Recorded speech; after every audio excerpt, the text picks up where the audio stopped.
Simply put, in logistics, we initiate a bid event to renegotiate our rates and prices.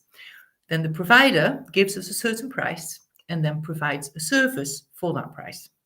So you could say that we're trading our money for service. Now, we of course expect the provider to deliver that service. And if they don't, we really resent paying the price that they quoted, don't we?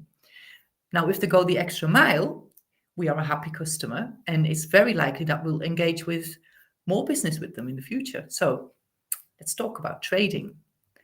What are you trading? And is it worth the trade-off? So let's take a look at a couple of examples. And actually, this has come up quite a lot in the last few weeks, so really interesting. Must be on a lot of people's minds. So most of us are in a job and we trade our time for money. Now, many of us, and especially if you're in a more senior position, we sign a contract for a number of hours to work every week, and then our pay is based on working that number of hours. But many times, we actually end up working way more hours than was agreed, right? So an exercise that I like to do with my clients is to work out your hourly pay based on your contract, and then work out your actual hourly pay based on the hours that you are putting in. And it's likely to be quite a big difference. So ask yourself, is it worth it? And if not, I recommend that you do something about it. Now, if you're happy working the extra hours, negotiate additional pay. But if you're not happy to work the extra hours, then stop it. Way easier said than done, right? Now, did you know that the main reason that you're working the hours that you're working is because that's become a habit? Now, one of the things I help my clients with, and it tends to be one of the first things that we sort out, is to change that habit and to get your life and work balance back again. And part of that is to learn to set clear boundaries for yourself and to other people. So you see, most of us think that the other person should know that they're asking too much of us. But if we keep doing it, no matter how much we complain, if we keep doing it, how do they really know, right? So when you set your boundaries, what you're doing is actually helping everyone else to set theirs too. So it immediately creates clarity and also very quickly creates a much better working environment. Now, reach out if you want to know more about the ins and outs of creating more free time. And you can do that very easily and very quickly without losing status or any finances. So give me a shout if that's something you want to take a look at. Now ask yourself, what else are you trading? It's a question to ponder maybe over the next few days. And where else can you set clearer boundaries also in your personal life? Have a think about that one. Now, there's a big difference between giving and trading. As Jane Wilhite, I think I pronounced that right, said, givers gain. Now, there's a natural law in play which dictates that energy always comes back to its source. So when we freely give, it must come back to us.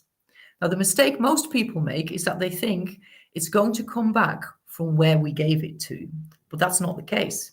It can come back from anywhere. So, for instance, if I do something kind for you without expecting you to do something back for me, it will still come back to me from somewhere or something else. But if we are fixated on the source of the return, then we actually completely miss the return. So in fact, when you're doing something for someone with an expectation to get something in return, you are not giving, you are trading. So ask yourself, if you feel like giving something to somebody, but then you're wondering, well, why should I? Then ask yourself, are you really giving or are you trading? And ask yourself, what are you trading for? What is your expectation?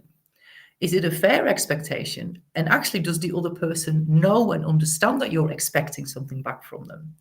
Gives great clarity, right?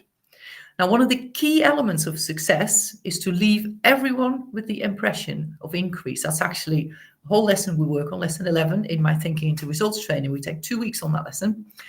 Now, the thing is that everybody wants to feel important. Everybody wants to feel like they matter. So when you make a point of leaving everyone feeling better from interacting with you, guess what?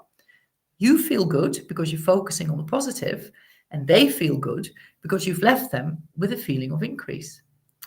So for the next couple of weeks, here's a little exercise. Look good, look for the good in everyone and everything, and then point it out. So a great exercise I do in my training is to write down 6 things about someone who's bugging you. And then every time you think of them, which would normally be a negative thought, that negative thought would create a negative feeling, then bring to mind these 6 things instead. Thing is, you'll feel better. Your energy will be different when you approach them. And then they have to interact differently with you. They have to react to you in a different way because you're giving them a different type of energy. Law of cause and effect. If you send out good, good comes back.